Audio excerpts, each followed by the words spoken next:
into your brain. Once they are in your head, you cannot get them out. Any one of us could fall victim at any moment. Madam Toastmaster, fellow Toastmasters, the sad fact is there is no known cure for earworms. No, I'm not talking about some parasite or insect. It's much worse than that. Earworms are those songs and melodies that get stuck in our head and drive us crazy. We need to distinguish between earworms and the songs and melodies that we hum or sing out loud to ourselves. Those are actually much like karaoke, although usually without the recorded instrumental background and the public drunkenness. Earworms exist only within our heads, audible only to us. In a way, it's as if there is a tiny radio station broadcasting songs to a little receiver that's implanted in your brain. Now, by the way, if you think there actually is a radio station transmitting a song to a tiny receiver embedded in your brain, you should Google foil beanie to find the instructions to build a tightly fitting aluminum foil deflector beanie so that you can fend off the signals. But I digress. Back to the serious problem of earworms. They can strike us at the most inopportune moments.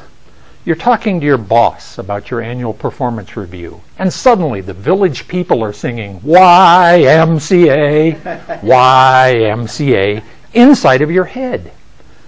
You're exchanging a tender moment with your significant other, telling him or her how much he or she means to you, and suddenly Freddie Mercury is singing, we will rock you, and then Brian May's guitar solo starts up. Why do our brains try to drive us crazy like this? Believe it or not, there's been a lot of scientific research on earworms, but no one understands the mechanism. The best guess is that some incident forces a tune deep within our memories, and then later some unconscious association prompts it to surface unexpectedly and relentlessly. My own 40-year struggle with the scourge of earworms began in 1972 when my wife and I combined a delayed honeymoon with the American ritual of a drive to Southern California to visit Disneyland. When we were there, we saw every single attraction, including It's a Small World. Little boats, which are actually wheeled cars on a track in an 18-inch deep canal, pass by over 300 audio animatronic dolls dressed in costumes from around the world. They dance around and sing the title song, which is dedicated to the notion of cooperation and world peace. It's actually very cute, and we thought it was cute too until halfway through the ride, when suddenly the boats jolted to a stop, the lights came up, and a dozen Disney employees swarmed into the ride to order us to stay in the boats. They were obviously concerned that if we got out of the boats to try to walk out and they started up again, we could be hurt. Fine, we could stay in the little boats, but not everything in the ride had stopped working. The music kept playing, loudly, repeatedly. It's a small world after all. It's a small world after all. It's a small world after all. It's a small world. Boy, that's a catchy tune, isn't it? But I'll tell you, it gets a lot catchier when you hear it about 200 times in a row at high volume. After the first 5 minutes, people were politely asking if there weren't some way to turn the volume down. After the first half hour, those same people were shouting obscenities and beseeching God to end their suffering by striking them deaf.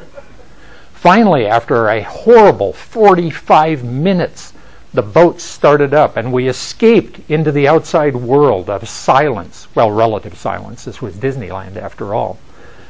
There was apparently no ill effect. At least that's what I thought at the time. However, on the long drive back to Washington State, I noticed that song would pop into my mind at odd moments.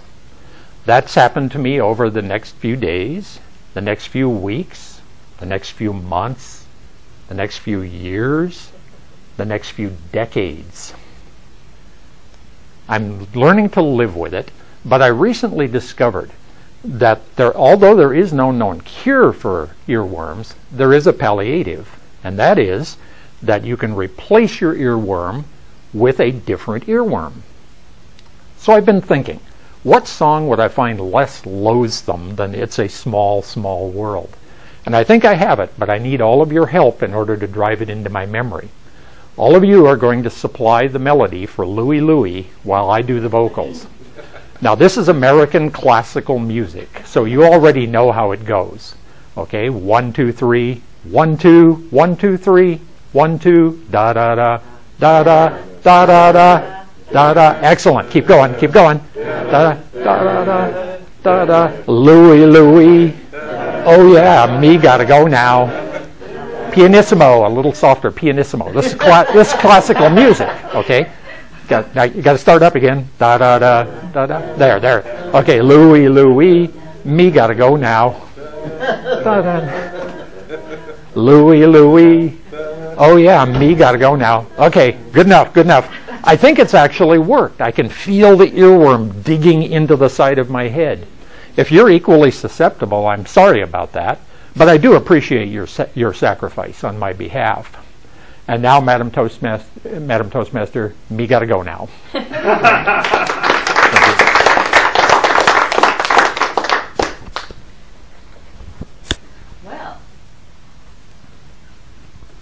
Well, thanks for accepting.